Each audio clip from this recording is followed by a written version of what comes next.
As midnight falls over the cursed forests of Japan, strange cries begin to echo between the trees. Some say it is the voice of lost children. Others believe it is something far more terrifying waiting in the darkness. In these three true-styled Japanese horror stories, you will witness haunted cedar forests, drowned spirits beside black rivers, and faceless children hiding among ancient statues. But remember one warning shared by every survivor: if you hear crying in the forest, never answer. Story 1. The Crying Behind the Cedar Trees. In a small village deep in the mountains of Nagano Prefecture, the people there passed down a very strange taboo. After 9 o'clock at night, if you walk past the cedar forest behind the old shrine, you must never stop when you hear a child crying. Do not turn around. Do not call out. And most of all, do not step into the forest to search. Outsiders often laughed when they heard this. They thought it was only the superstition of old people, or a warning to keep children from going out at night. But to the villagers of Kurakawa, that saying was not a legend. It was a memory. A memory that had taken many lives. That winter, I was sent to Kurakawa to survey a new road route connecting the village to the town outside. I was a civil engineer named Hung, working for a construction company based in Tokyo. My job was to measure the terrain with two Japanese colleagues, record the soil conditions, and mark the areas where the road could be widened. Kurakawa was beautiful but cold.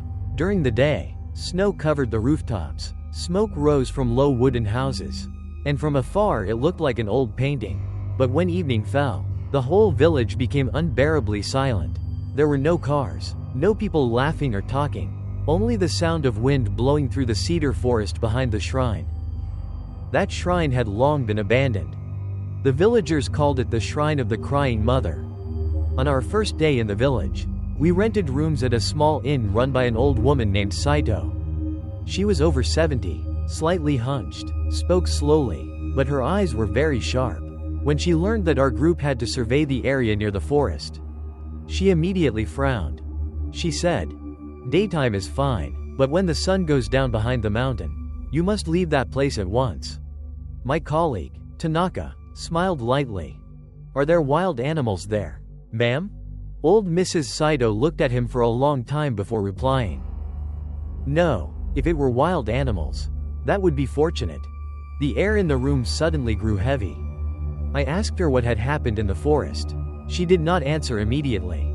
She poured hot tea into 3 small cups, pushed them toward us, then said, "Long ago, there was a young woman in the village who had just given birth to her first child. Her husband had gone to war and never returned. That winter, famine struck, and the baby became seriously ill. She carried the child through the forest to find a doctor in the next village. But the snow fell too heavily. The mother and child never came back." I listened in silence.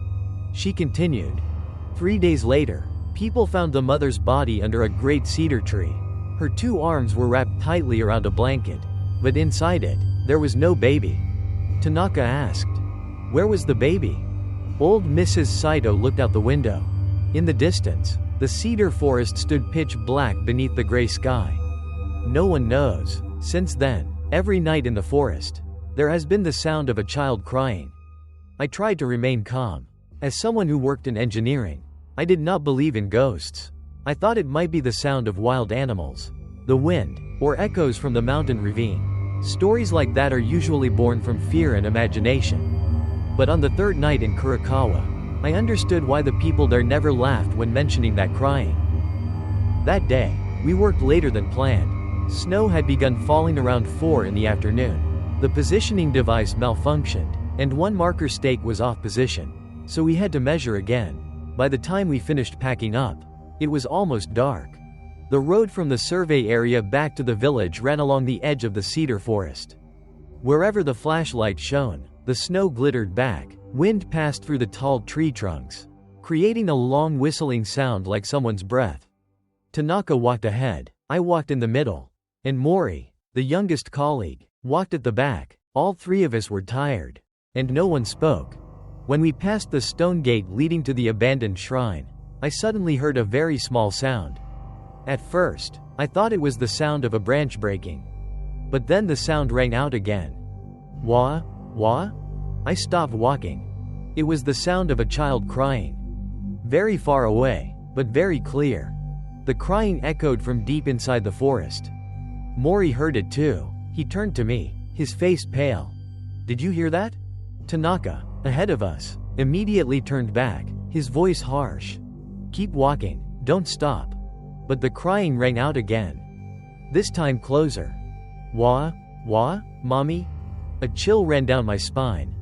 It was not an animal. It was not the wind. It was the voice of a real child. A very small child, crying hoarsely from fear. Mori's voice trembled. There might really be a lost baby. Tanaka grabbed his arm and pulled him along. "There is no baby in this forest." I remembered what Mrs. Saito had warned us. But human instinct made it impossible for me to ignore that crying. If there truly was a child lost in the snow, in just a few dozen minutes, it could freeze to death. I turned my flashlight toward the forest. Among the dark cedar trunks, I saw something white slip past. Very quickly. Like the sleeve of a woman's robe. Mori cried out softly. "There!" Tanaka cursed and pulled both of us forward faster. But Mori tore his hand free. "We can't. What if someone needs help?" Before we could stop him, Mori ran into the forest. His flashlight shook between the tree trunks. "Mori!" Tanaka shouted, but he did not immediately chase after him. He stood frozen, lips pressed tight. I said, "We have to pull him out." Tanaka looked at me, his eyes full of fear. "If you go in there, you die." Mori's voice echoed from the forest. "I see it, there's a baby." Then he fell silent. The child's crying also stopped. The entire forest became absolutely quiet. Tanaka and I looked at each other. In the end, we still had to go in. No one could abandon a colleague in a snowy forest. We followed Mori's footprints. The snow under our feet was ankle deep. Our flashlights swept over moss-covered tree trunks, over old ropes hanging loosely from branches. The deeper we went, the more unnaturally cold the air became. Each breath that left my mouth instantly turned into a thick white mist. Mori's footprints led to a clearing. In the middle of the clearing stood a giant cedar tree, so large that 3 people could not wrap their arms around it. Under the tree was an old stone slab covered in snow. On the slab were many rotten cloth dolls, torn baby bibs, and old milk bottles. Mori stood before the tree, his back turned to us. His flashlight had fallen at his feet, its beam shining sideways across the snow. "Mori?" I called softly. He did not answer. Tanaka stepped forward, his voice shaking. "Let's go back." Mori slowly turned his head. I nearly dropped my flashlight. In Mori's arms was something wrapped in an old white blanket. He held it as if holding a baby. But the blanket did not move. Mori smiled in a very strange way. "Don't be noisy. It just fell asleep." Tanaka shouted. "Throw it down." At that moment, from behind the cedar tree, a woman stepped out. No. It could not be called stepping. She crawled out of the darkness. Her long, soaking wet hair covered her face. She wore a white kimono stained with black mud. Her 2 arms hung unnaturally long, almost touching the snow. The sound of a child crying rang out again. But this time, it did not come from the blanket. It came from the woman's stomach. "Wah? Wah?" Mori lowered his head and looked at the blanket in his arms. His face turned deathly white. I saw that there was no child inside the blanket. Only a rotten piece of wood. On the wood, someone had carved the distorted face of an infant with a knife. Mori screamed and threw it down. The woman raised her head. Beneath the tangled hair, I saw that her eyes were empty. Only 2 deep black hollows remained. Her mouth opened, but the sound that came out was the crying of a child. Tanaka pulled me and ran. We ran like mad through the snowy forest. Behind us, the crying rang out rapidly.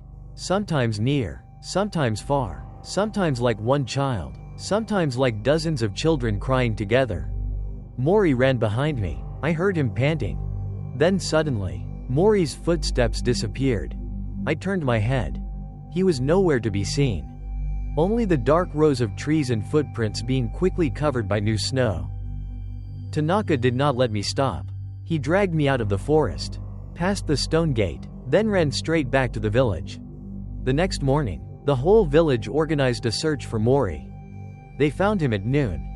He was lying under the great cedar tree, exactly where we had seen the woman. His body was frozen stiff, both arms held tightly before his chest as if he were carrying a child. On his face was a strange smile, twisted yet peaceful. In his hands was a piece of white cloth. Inside the cloth was a small bone. Very small. The local doctor said it might have been the finger bone of an infant. After Maury's death, the road project was cancelled. The company sent other people to collect the equipment, but no one was allowed to enter the forest after 4 in the afternoon. I left Kurakawa that same day. Before I left, Mrs. Saito gave me a small talisman. She said, "You heard the crying, it will remember you." I asked her what that meant. She only shook her head. More than 7 years have passed since then. I changed jobs, moved houses, and tried to forget everything that happened in Kurakawa. But there is one thing I have never told anyone. Whenever it snows, whether I am in Tokyo or Osaka, whether I am surrounded by crowded streets, sometimes near midnight, I still hear the sound of a child crying. Very small, very far away, as if echoing from behind some row of trees. And last night, for the first time in 7 years, that crying rang out right outside the door of my apartment. "Wah? Wah?" Then a woman's voice whispered, "Give my child back to me." Story 2. The woman crying by the stream.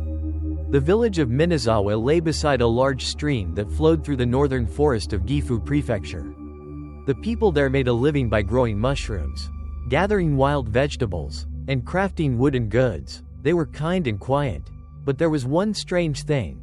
No one in the village dared to enter the forest after dark. Especially the area around Kuroi Stream. Kuroi Stream meant black stream. During the day, the water there was crystal clear. But at night, when looking down into it, the surface appeared black as ink. The old people in the village said that something beneath the stream prevented the moonlight from reflecting. I learned this story from my uncle, Uncle Lamb. He had lived in Japan for more than 20 years, working at a lumber processing factory near Minazawa. He was a practical man, not superstitious, and rarely told ghost stories. But every time someone mentioned that forest, he would fall silent for a long time before changing the subject.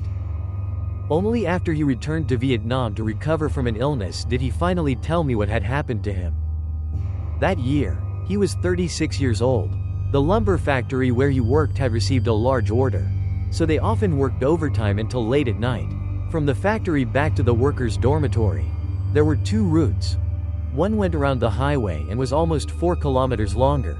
The other was a shortcut through the edge of the forest, passing Kuroi Stream.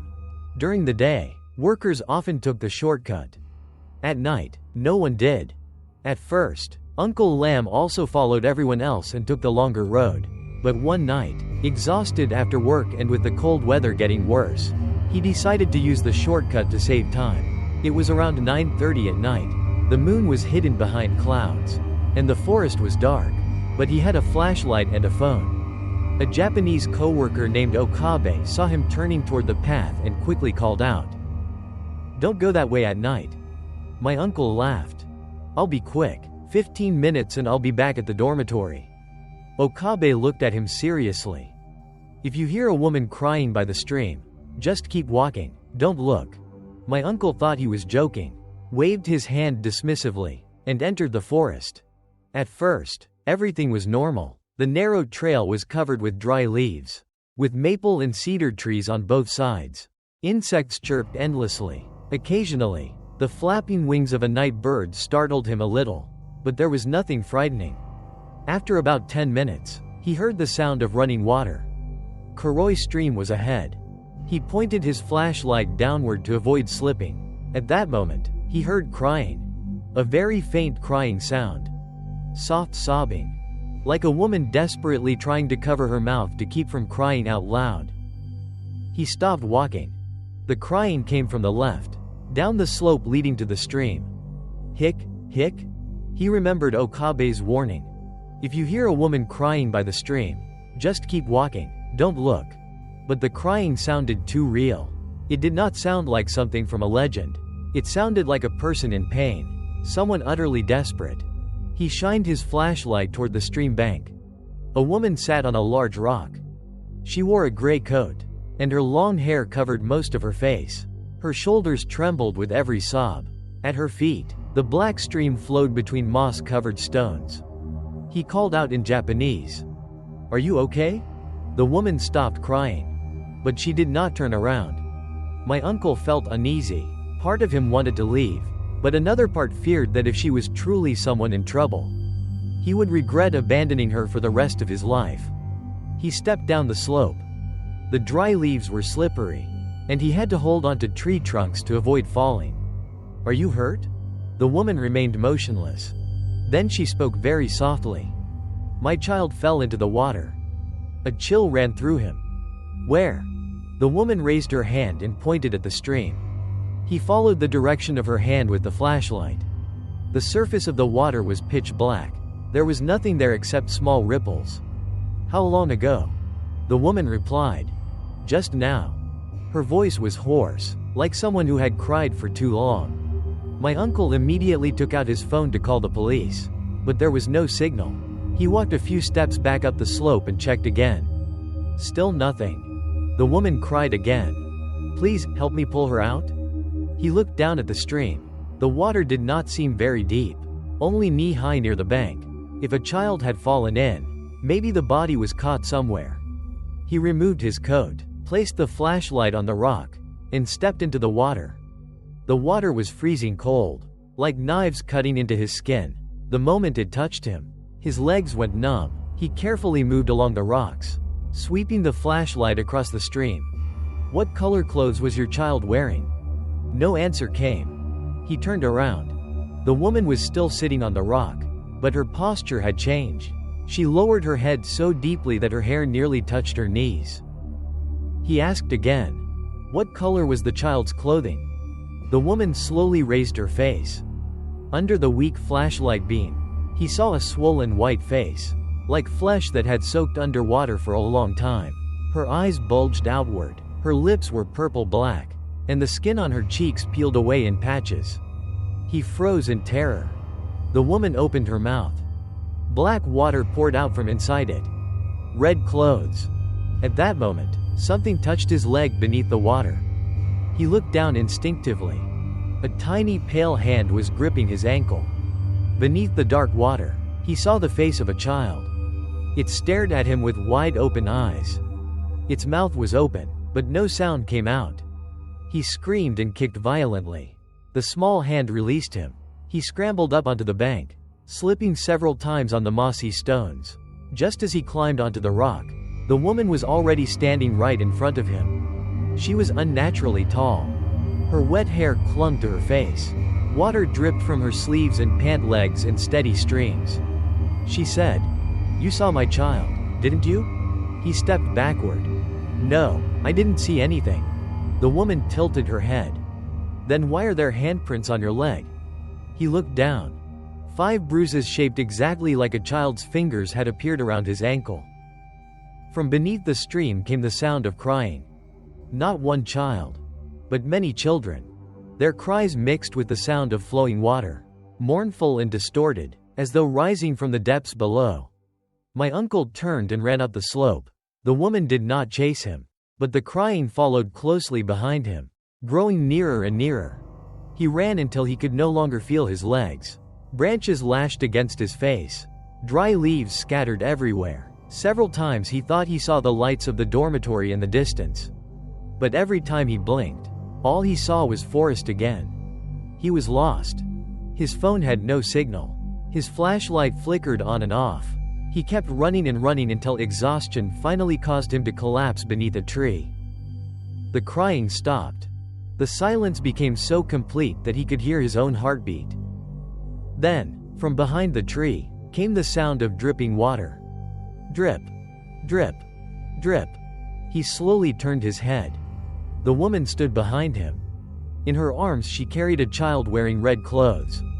The child's face was pressed into her chest, its body limp like a wet rag. The woman looked at him and smiled. "You heard it crying. That means you must take it home." He could not remember what happened afterward. The next morning, people found him unconscious outside the dormitory gate. His clothes were soaking wet even though it had not rained that night. His ankle was bruised and swollen badly. Inside the pocket of his coat, there was something strange. A small red child's shoe. Old, rotten, and smelling of mud. When Okabe saw the shoe, his face turned pale. He said it belonged to a little girl who had died 12 years earlier. The girl's mother had been abandoned by her husband and lived alone near the stream. One night, the woman carried her child into Kuroi stream and drowned herself. They found the mother's body 3 days later, but the child's body was never recovered.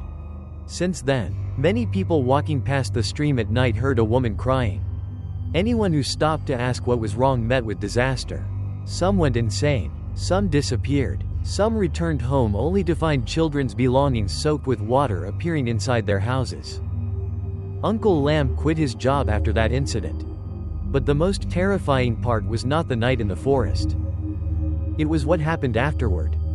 For many years, whenever he heard running water at night, even if it was only water from a faucet in the bathroom, he would hear the sound of a child crying mixed within it. One time, while living in an apartment in Saitama, he woke up at 3 in the morning because he heard water running.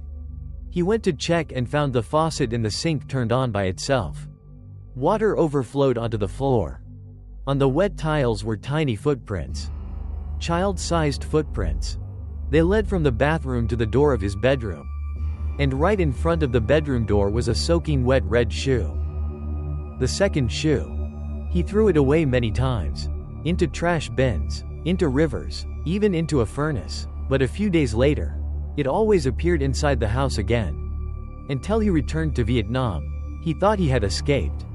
But on the rainy night when he told me this story, after everyone in the house had gone to sleep, he suddenly fell silent, his face turned pale, and his eyes stared toward the bathroom. I heard it too. The sound of running water. Then a very faint child's cry came from behind the half-open bathroom door. Hick, hick.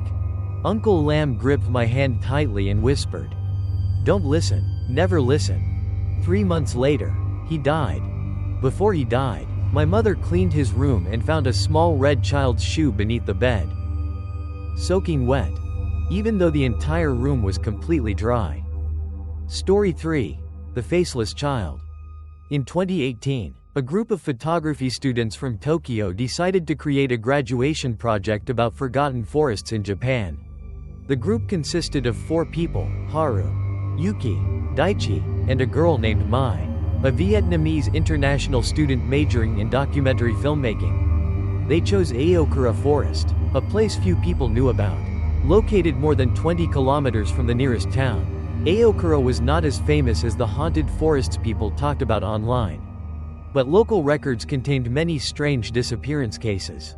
Villagers said the forest knew how to imitate human voices. It could call your name using the voice of someone you loved. It could cry using the voice of a child. And if you answered, it would know exactly where you were. At first, none of them believed the stories. To them, such rumors only made the project more exciting. Haru even joked, "If there really are ghosts, our photo project will definitely get top grades." They rented a small wooden cabin near the edge of the forest and planned to stay for 3 days and 2 nights. The owner of the cabin was an old man named Fujimoto. When he handed them the key, he looked at the cameras, tripods, and recording equipment piled beside them and asked, "You kids are going into the forest to take photos?" Haru replied, "Yes, we want to photograph the forest at sunset and at night." The old man immediately shook his head.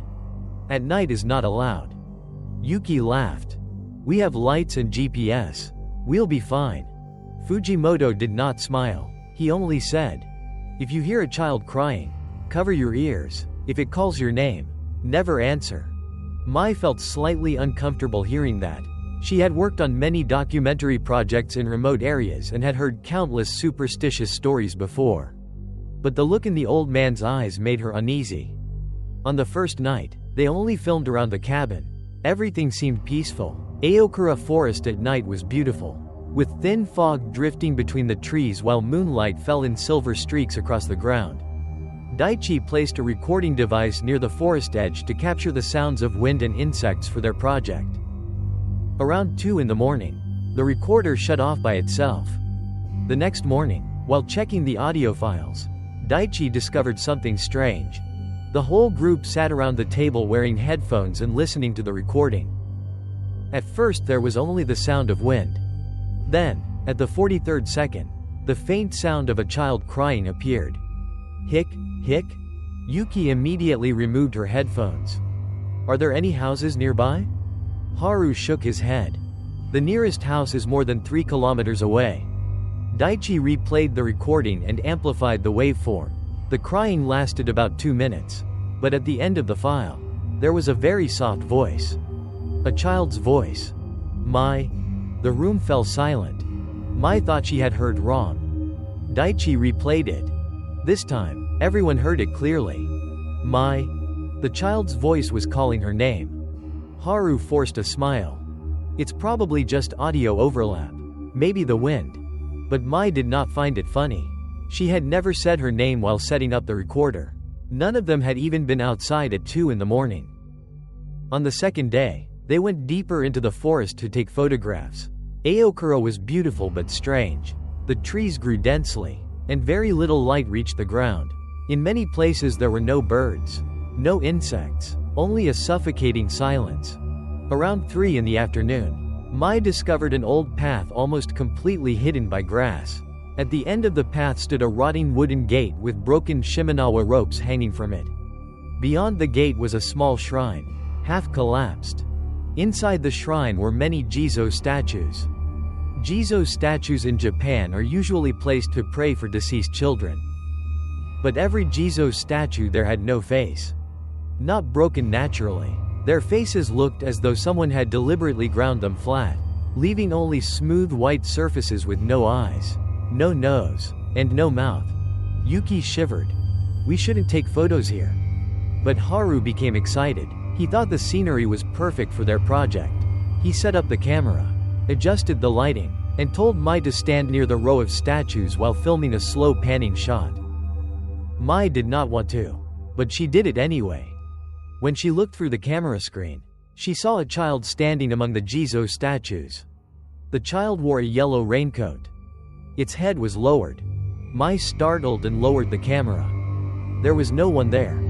She raised the camera again. The child appeared again on the screen. This time it stood closer. Mai screamed. Everyone rushed over. Haru grabbed the camera and replayed the footage. But the only thing visible in the frame was the row of faceless Jizo statues. Daichi said, "It might be a light reflection." Mai knew it was not. Because when the child appeared the second time, she had heard it crying. Very close beside her ear. That afternoon, the group decided to return to the cabin early. But on the way back, they realized the GPS had lost signal. The compass on their phones spun wildly. The path they had used earlier had vanished as if it had never existed. Haru tried to stay calm. We just keep going west. The forest edge should be that way. But after more than an hour of walking, they still had not escaped the forest. Night fell quickly. Fog began to thicken. Yuki started crying from fear. Daichi repeatedly tried calling for rescue. But there was no signal. Mai looked around and realized that all the trees looked identical, as though they were walking in circles. Then the crying began. Hic, hic. All 4 of them froze. The sound came from behind a bush about 10 meters away. Yuki covered her ears. Daichi stepped backward. Haru swallowed nervously and whispered, "It could really be a child." Mai immediately grabbed his arm. "No, don't." But the crying became more pitiful. "Mommy?" A child was calling for its mother. Its voice sounded choked, as if it were about to stop breathing. Haru pulled his arm away from Mai. "What if there's really a lost child? We can't just leave it." Mai shouted. "Mr. Fujimoto already warned us. Don't answer." Haru ignored her. He walked toward the bush and raised his flashlight. "Is someone there? Where are you?" The instant Haru spoke, the crying stopped completely. The forest became silent. Then, from deep within the darkness, a child's voice answered. "Here." Haru's flashlight suddenly went out. He stood frozen. Mai saw a small figure appear in the fog ahead of him. The child wore a yellow raincoat. It faced away from them with its head lowered. Haru whispered, "Are you lost?" The child nodded. "What's your name?" The child remained silent for several seconds. Then it answered using Mai's voice. "Mai." Mai felt the blood in her body freeze. Haru turned back to look at her, his face pale. The child slowly turned around. It had no face. The front of its head was flat and white, just like the faceless Jizo statues in the shrine. But from the place where its mouth should have been, the sound of crying still came out. "Hick, hick!" Yuki screamed. The group ran. They fled wildly through the forest. Mai managed to hold onto Yuki's hand while Haru and Daichi ran ahead. The crying now came from every direction, sometimes behind them, sometimes above them, sometimes directly beside their ears. Then it began calling each of their names. Haru, Yuki, Daichi, Mai.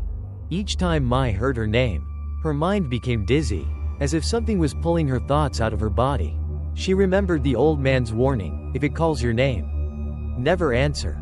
But Yuki could not endure it.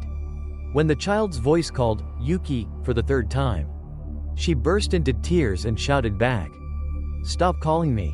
Instantly, Mai's hand became empty. Yuki vanished. No scream. No footsteps. She disappeared as though swallowed by the darkness itself. Mai panicked and called Yuki's name, but Daichi immediately covered her mouth. "Don't answer. Don't call anyone's name." They kept running until they saw a faint light ahead. It was the old shrine with the faceless Jizo statues. They had returned to the same place. Haru collapsed to his knees, nearly insane. "That's impossible. We ran the opposite direction." Daichi stared at the row of statues and stepped backward. Mai saw it too. Among the statues was one more figure than before, smaller than the others. Around its neck was Yuki's red scarf. Mai began crying silently. Daichi pulled both her and Haru away from the shrine, but when they turned around, Haru was no longer following them. He stood in front of the new statue, his eyes blank. "Haru." Mai called softly. Haru reached out and touched the statue. Behind him, the child in the yellow raincoat appeared. It wrapped its arms around Haru's leg. Haru looked down, lips trembling. "Don't cry." Those were the last words he spoke. White fog surged upward like waves. When the fog cleared, Haru was gone. Beside Yuki's statue now stood another new Jizo statue. In its hands was Haru's camera. Mai and Daichi no longer had the strength to scream. They fled from the shrine and blindly ran through the forest. By then, the crying no longer sounded like that of a child. It sounded like many people crying together. Distorted and endless, sometimes near, sometimes far. Near dawn, Daichi fell down a slope. His leg broke, and he could no longer stand. Mai tried to pull him up but could not. Daichi looked at her, breathing heavily. "Go, get help." Mai shook her head. Daichi gripped her hand tightly. "Remember, no matter what you hear, don't answer." Mai crawled up the slope, crying as she ran. Behind her, the child's voice echoed again. "Daichi." Mai heard Daichi scream, "Shut up." Then everything went silent. Mai never turned around. She ran until she collapsed beside a mountain road at sunrise. People found Mai at 6:40 in the morning. She was suffering from hypothermia, covered in scratches, and blood was coming from both ears because she had pressed her hands over them too hard. When she regained consciousness in the hospital, she told the police everything. Rescue teams searched for 3 days. They never found Yuki, Haru, or Daichi. But they did find the old shrine. Inside it were many faceless Jizo statues. And in the back row stood 3 statues newer than the others. One wore a red scarf. One carried a camera strap. One had a long crack running down its left leg. The police concluded that it was only a strange coincidence. The case was eventually recorded as a forest disappearance caused by an accident. Mai dropped out of school after the incident. She returned to Vietnam for some time and cut off contact with most of her friends. But before leaving Japan, she received a package with no sender's name. Inside was Daichi's recorder. It was badly damaged and covered in mud and rotten leaves. Mai had no idea how it had been delivered to her apartment. She connected it to her computer. There was only one remaining audio file. The file had been created at 3:33 a.m., the exact night they disappeared. Mai played it. At first there was only wind. Then Yuki crying. Haru gasping for breath. Daichi screaming from far away. Finally, the sound of a child. It sobbed quietly for a long time. Then it called. Mai. Mai immediately removed her headphones. But the sound continued coming from the computer speakers even though she had unplugged them. Mai. The computer screen turned black. In the reflection on the dark screen, Mai saw a child in a yellow raincoat standing behind her. It had no face. It stood directly behind her. And it was crying. From that moment on, Mai never entered another forest again. But according to an old friend, a few years later, Mai disappeared from her apartment. The door was locked from the inside. There were no signs of forced entry. Her phone, wallet, and documents were still on the table. The only thing missing was her shoes. On the bedroom floor, police found damp mud and several rotten leaves, along with a sentence written across the mirror with a finger. She heard the crying. Like and subscribe to Whispering Dark Tales for more chilling ghost stories.